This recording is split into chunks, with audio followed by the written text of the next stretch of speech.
Okay, so like before I start teaching, so all these videos that actually, I mean, all these classes are I'm recording, okay, and I'll post it on YouTube.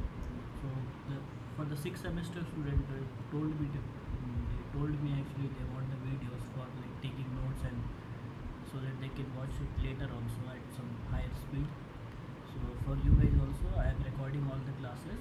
It will be uploaded on the YouTube. So this is where we left in the last class.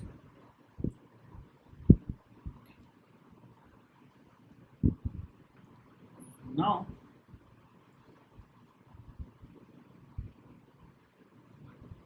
it's-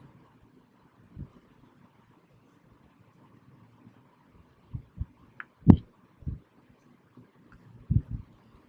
So now we can actually move to algebra of subspaces. So can is my screen clear? Can you see?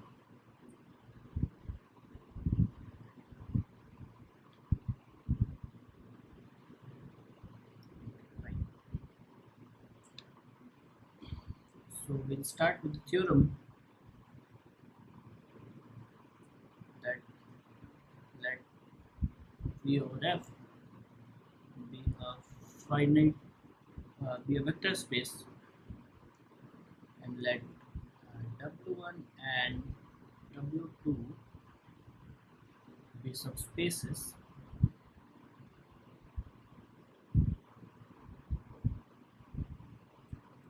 V, then W1 intersection W2 is again a subspace.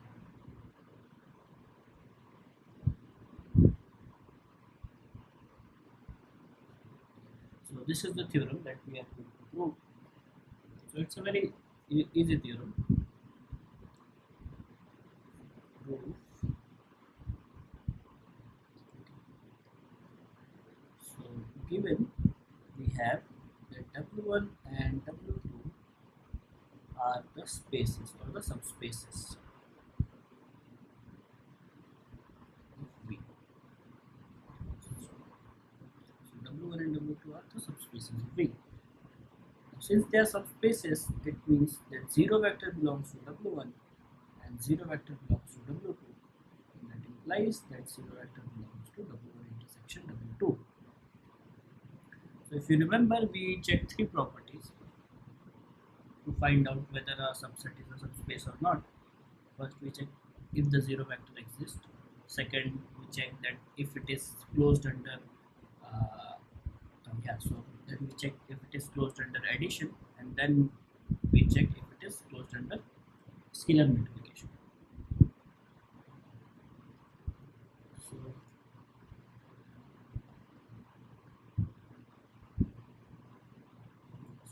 one is done, and then let W1 comma W2 belongs to my W1 intersection W2. Then that implies that W1 comma W2 belongs to W1 and W1 comma W2 belongs to W2. And now since W1 and W2 are subspaces, so it means W1 plus W2 belongs to W1 and W1 plus W2 belongs to W2. And that implies that W1 plus W2 actually belongs to W1 intersection W2. So the second property is fine. For the third property, we have for any alpha in the field F, and then my W belongs to W1 intersection W2, I want to show that alpha W belongs to W1 intersection W2. So alpha belongs to F and alpha belongs to W1. Sorry, this is not W1, this is W. That would imply that alpha W actually belongs to that. Similarly, alpha belongs to F, and W belongs to W2, that would imply that alpha W belongs to W2, and that implies that actually alpha W belongs to W1 intersection W2 for all alpha belonging to F. This shows that W1 intersection W2 is a subspace of V. So this is what we have to show. Okay. So now the natural question arises that the question I can ask or we can ask is that is W1 union W2 a subspace?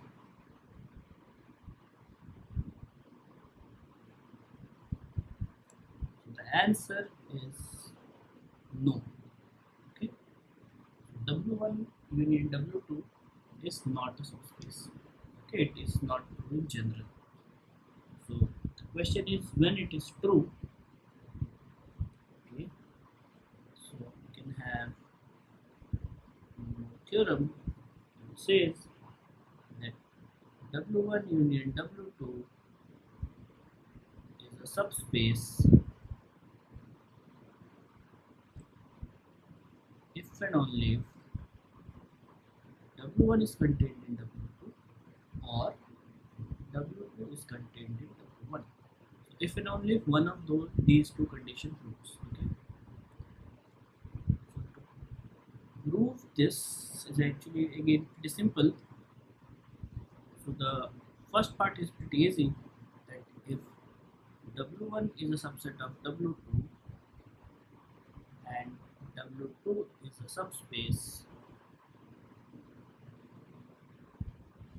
that implies W1 union W2 which is equals to W2, and it's done. Similarly, if my W2 is contained in W1, then W1 union W2 is actually equals to W1, again a subspace.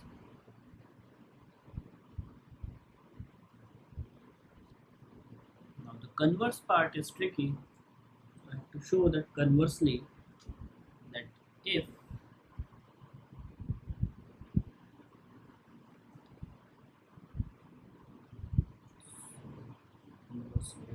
prove that let W1 union W2 is a subspace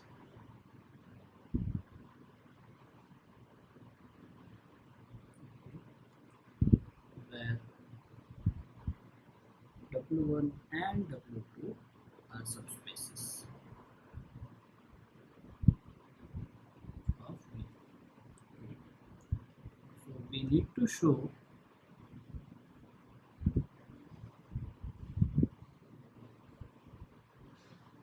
either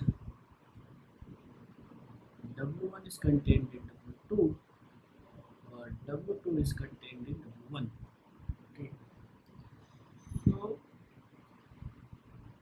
we can actually prove that let W1 is not contained in W2 without loss of generality. We can take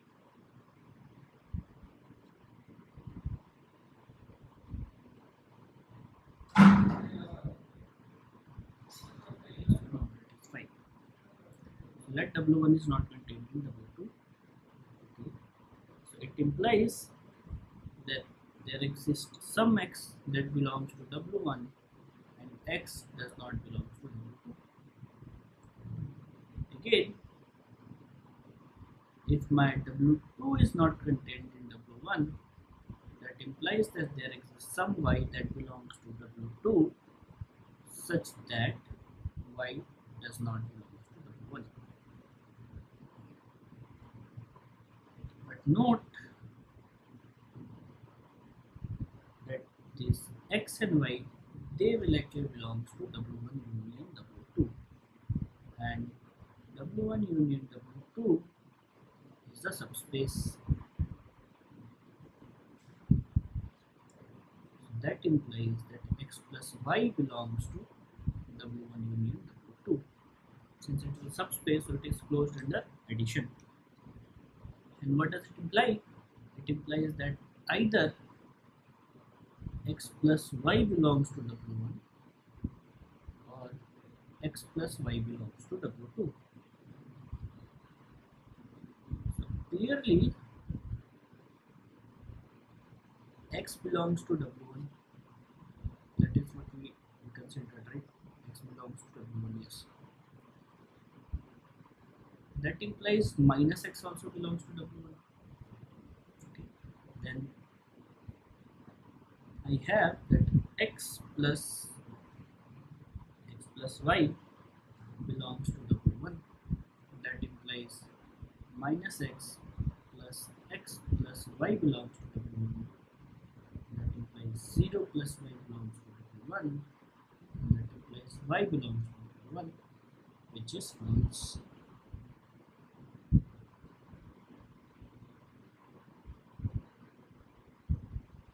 Sure. Again,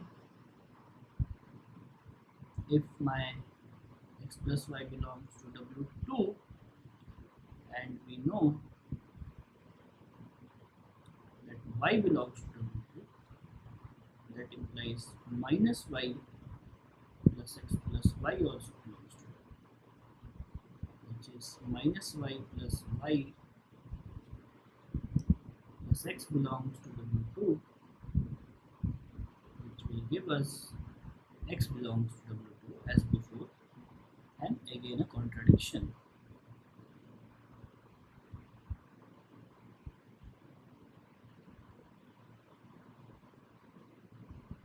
Okay. So in both cases we got contradiction. That implies either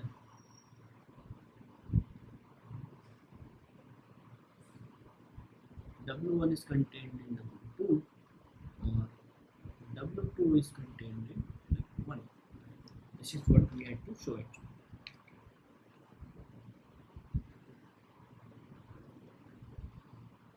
Okay. Then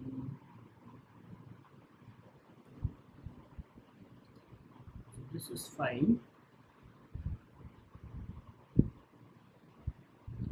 now actually I want to go to the next concept, that is what we call as linear combination.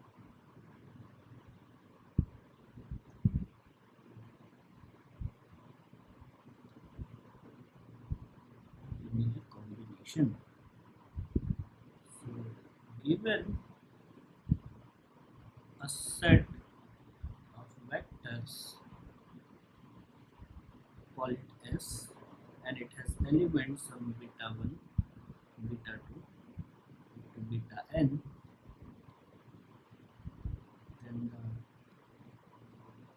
the linear combination of S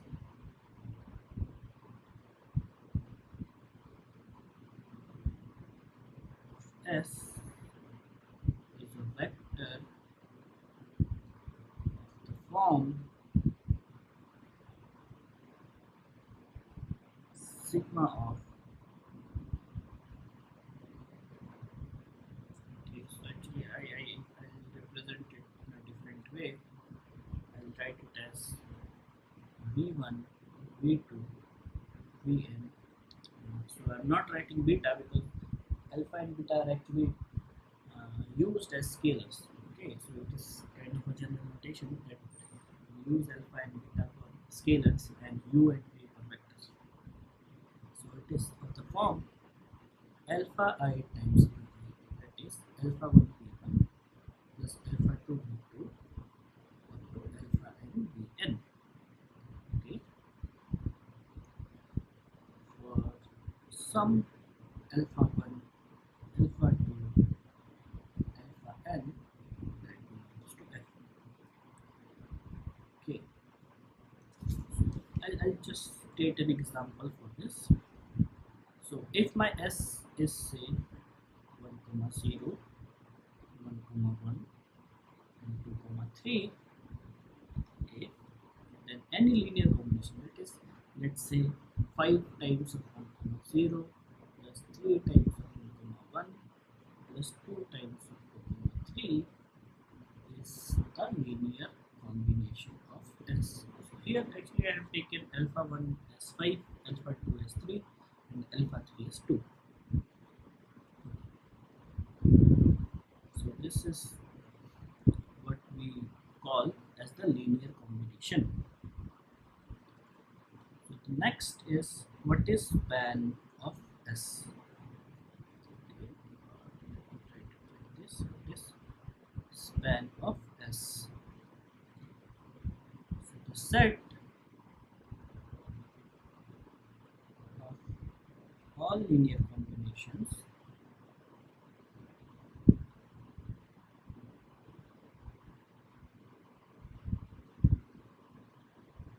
of S is called the span of S.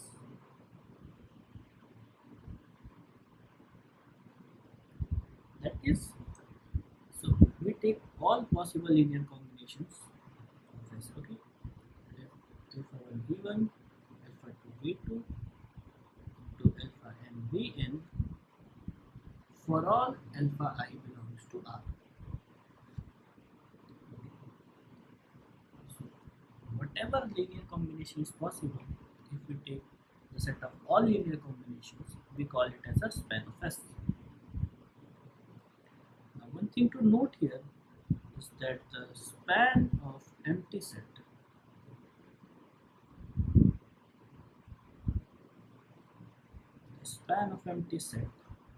that is empty set is what? 5, right? So the span of empty set is actually nothing but the 0 vector. So this is a general notation that we presume. Okay.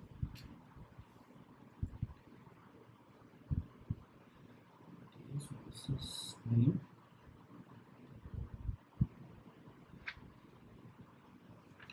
Okay, so like I want to ask for a moment. Uh, yeah, so why like there are so less people? So is the time is not favorable or like what? Do you have any answer? Like, do you know why?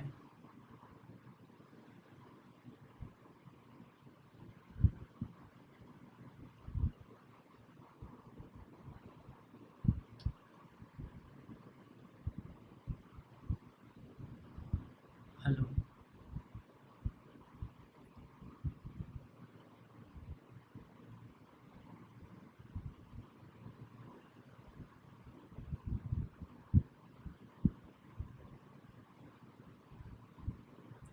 Okay, so like is the time not favorable? Like is it the time that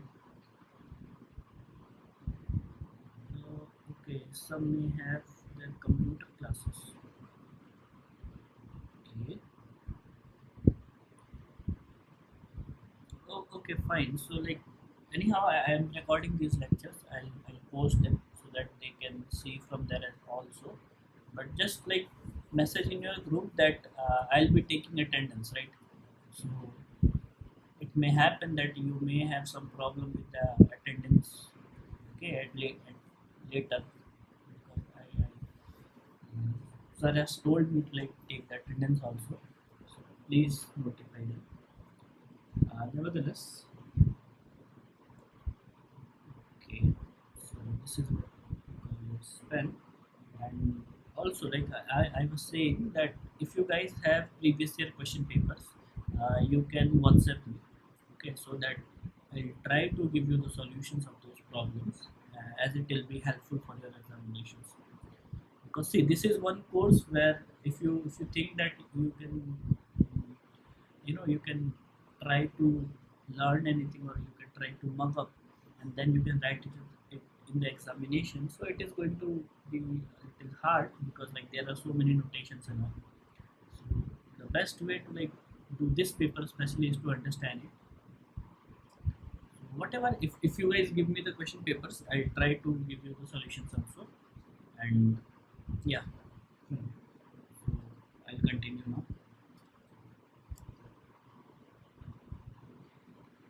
So the next theorem I have is, let S is a subset of V where V is a vector space, then number one is that span of S is a subspace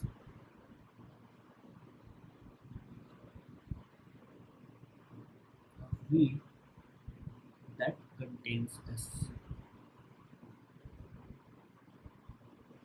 And number two is that moreover it is the smallest subspace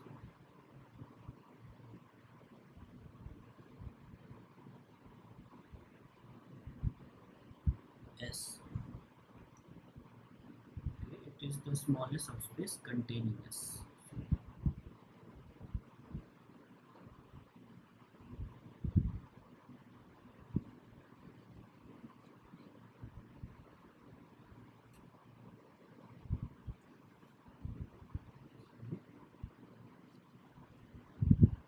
Proof.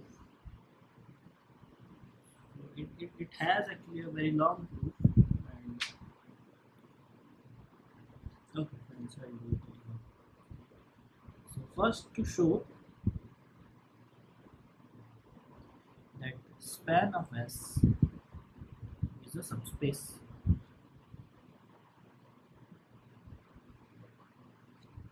So one thing is clear, that span of S is actually contained in V. Okay, this is clear. Okay.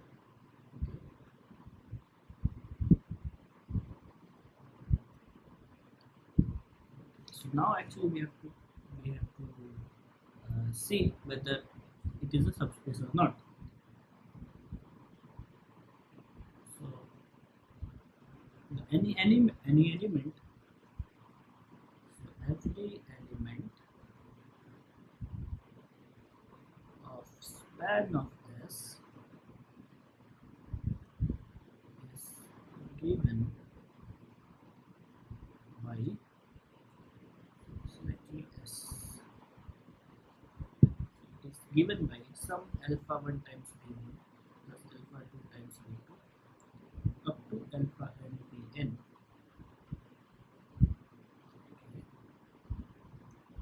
Where this Vi belongs to S and alpha i's belongs to my R.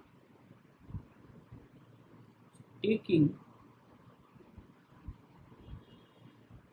alpha I is equals to 0 for all I equals to 1 to n, I have 0 belongs to span of S. So the first condition is fine, that 0 belongs to span of S. Okay. Now I take two elements, so that a1 b1 plus a2 b2 up to an bn and b1 b1 plus b2 b2 up to bn bn belongs to my span of S. This belongs to span of S. So now I want to show that their sum also exists. Okay. So now, so I'll call it as, let's say, A, and this I'm calling it as B. So what is my A plus B? A plus B is actually nothing but A1 B1 plus A2 B2 up to AN BN plus B1 B1 to BN BN. Okay. And now by applying those all properties of the vector space, actually you will have to do some calculations, and you can write it like this: B1 plus B1 plus A2 plus B2 plus B2 to AN plus BN plus AN.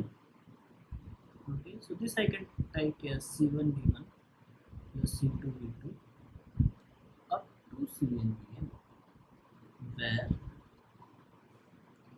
my Ci is actually equals to Ai plus Bi that belongs to R. So that implies that actually A plus B also belongs to my span of S. And similarly, for any A, which is my A1 B1 plus A2 B2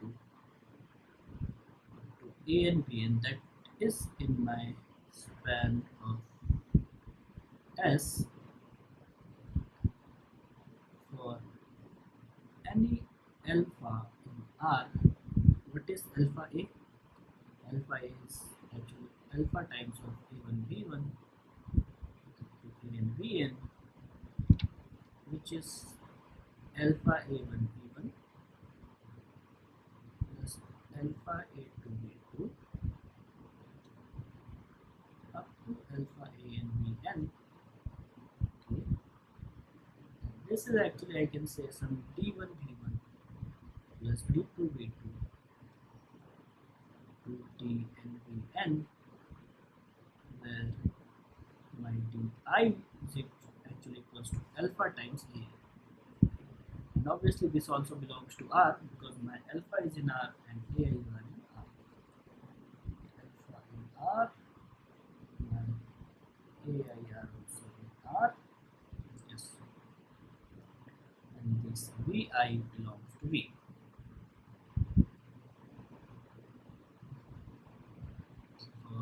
Not V, actually they belong to my S. Sorry.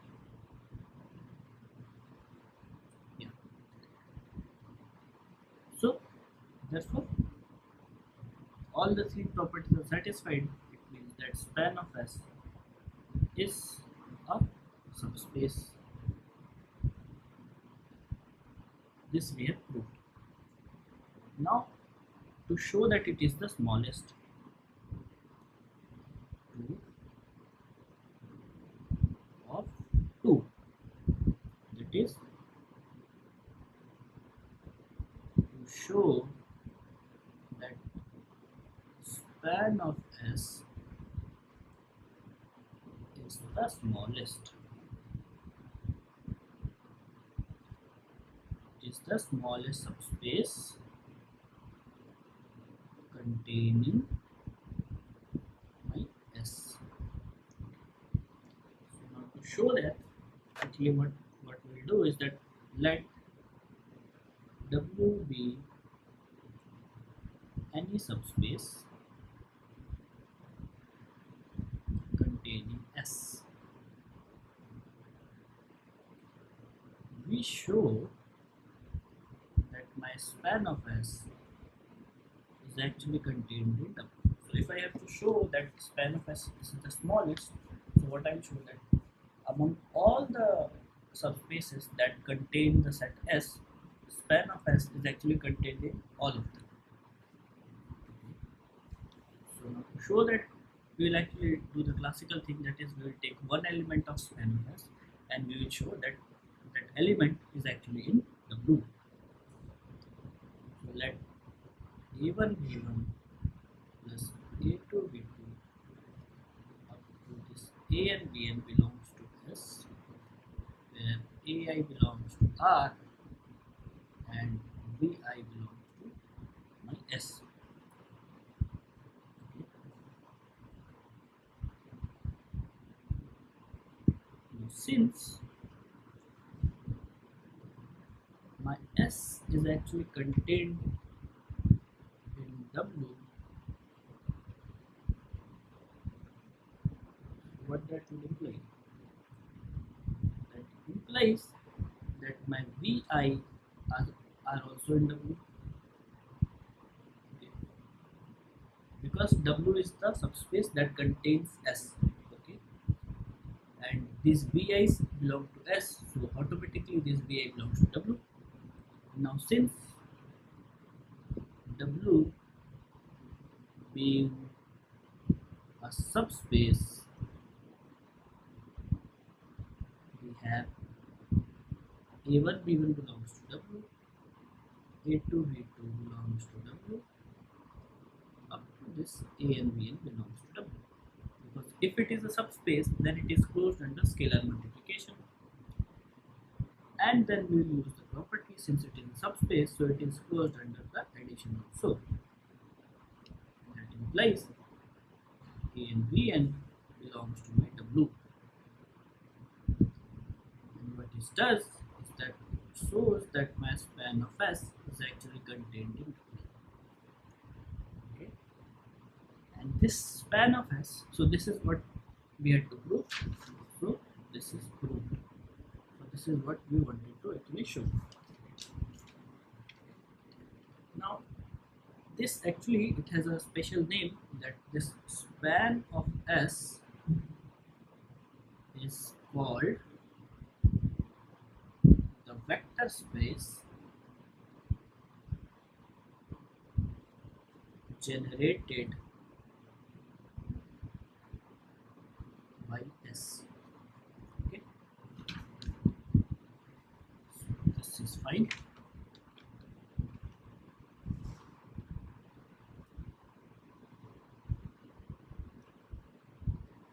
And you can have a note here, which is that we say that S, which is subset of V, spans the vector space V if my span of S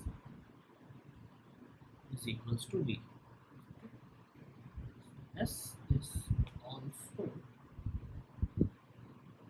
called the spanning set of.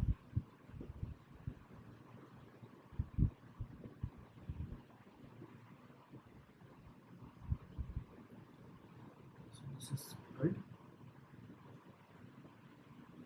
So I'll just give an example. So let's say V is my R3, and I'm taking the set S as 1 0 0 0 1 0 and 0 0 1. Then for any x y z that is in R3, I can actually write my x y z as x times of 1 0 0 plus y times of 0 1 0 plus z times of 0 0 1, right? So what does it imply? That V is actually contained in the span of S. What that implies? That V is equals to my span of S. Because S is a subset of V, so obviously span of S is also a subset of V. So what we have showed here, that V is a subset of span of S, and clearly span of S is a subset of V. That implies that V is actually equals to span of S. Okay.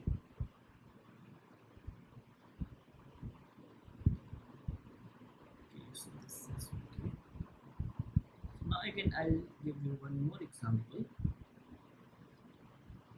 This time let's say V is my R2 and S I am taking as 1, 2, 2, 3 and 3, 4.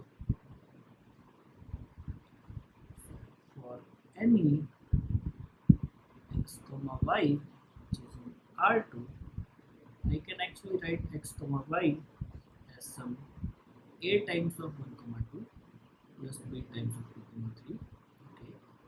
Now this gives me a linear system of equations, that is a plus 2b is equals to x and 2a plus 3b equals y. Okay. So now if I solve this system of linear equations, what I'll get? So I'll solve for a and b in terms of x and y. So if I solve it, I'll get b as 2x minus y and a as, okay, so you can calculate it.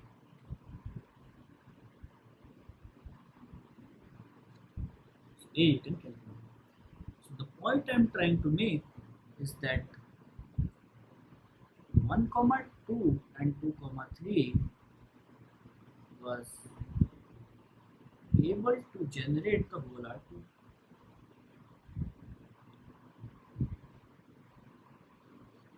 and 3 comma 4 was actually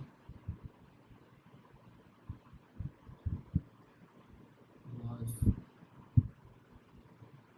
not even needed. Nevertheless, we actually span the whole R2, that is span of S is equals to R2. So the thing to note here is that S had 3 elements. Okay, S has these 3 elements, but to span the whole R2, that is to write any to generate any vector of R2, I only needed 2 vectors. So 3 comma 4 I didn't even use. Okay, this from this example, motivated by this example, we can talk about something what we call as linear dependence slash independence. Now, this is actually a very important concept, and you guys should study this concept actually, because it is going to be used throughout this course. And also note that in 6th semester also you have to study linear algebra. So you have to take this course seriously, otherwise you are going to have problem there also. So linear dependence. So now I am going to define what I known as a linear dependence. So given S a subset of a vector space V over F, we say that S is linearly dependent if there exist vectors V1, V2, Vn and scalars alpha 1, alpha 2, alpha n, not all 0 simultaneously, such that the linear combination, that is my alpha 1 v1 plus alpha 2 v2 to alpha n vn becomes 0. So the thing to note here, so what we did actually is that I wrote 0 in a linear combination of this v1, v2, vn, such that at least one of the alpha i's is non-zero. But also you can see clearly that 0 I can also write as 0 times v1, 0 times v2, up to 0 times vn. Okay, so this is one representation, and then the above one is one more representation. That is to say that 0 has a, so I'm just going to call it as 1, 0 has a different representation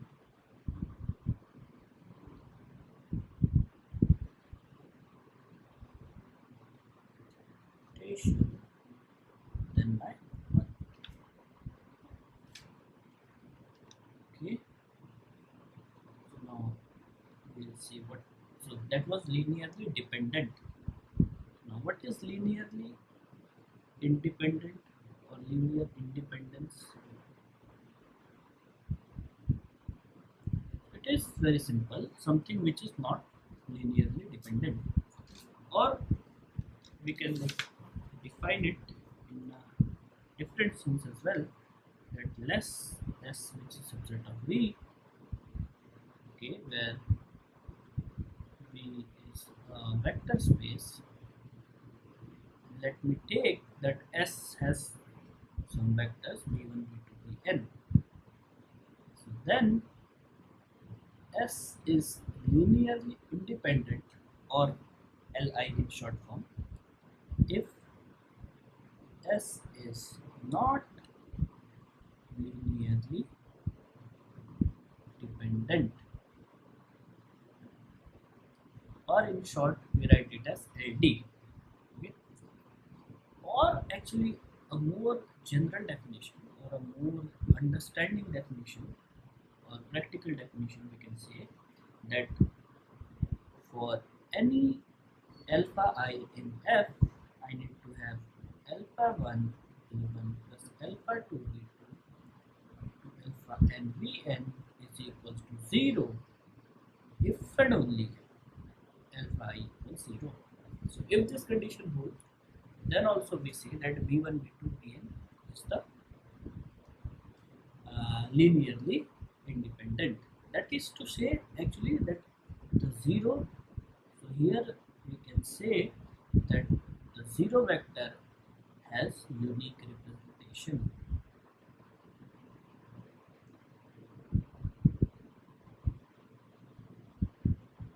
So my 0 vector is actually going to have a unique representation. So the examples I can give is that, let's say I'm taking this as 1, 2, 3 and 1, 0, 0, and you can check this is Li. Okay, this is linearly independent. How can we check? So just we can check the definition that a1 v1 plus a2 v2 equals 0. That implies a1 times 1, 2, 3 plus a2 times 1, 0, 0 equals 0. Now if I do that, I'll get a system of equations that is a1 plus a2 equals 0, 2a2 equals 0, and 2a1 equals 0, and 3a1 equals 0, right? So from here I'll get a1 as 0, and putting this I'll get a2 as 0.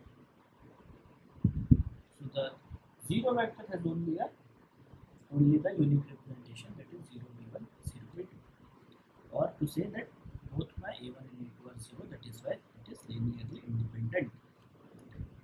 And so this is an I.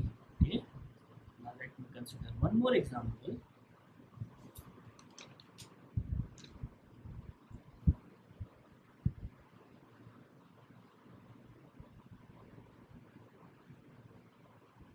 Okay.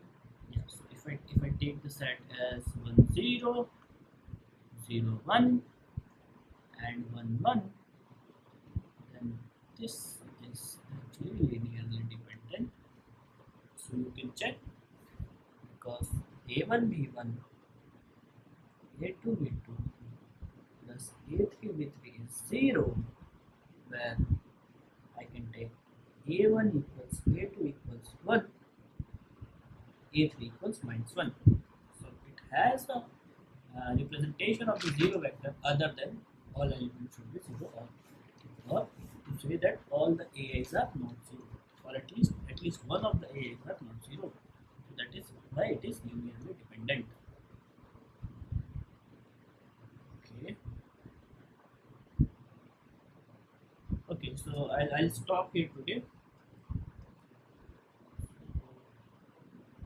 You can just mark your attendance, and then you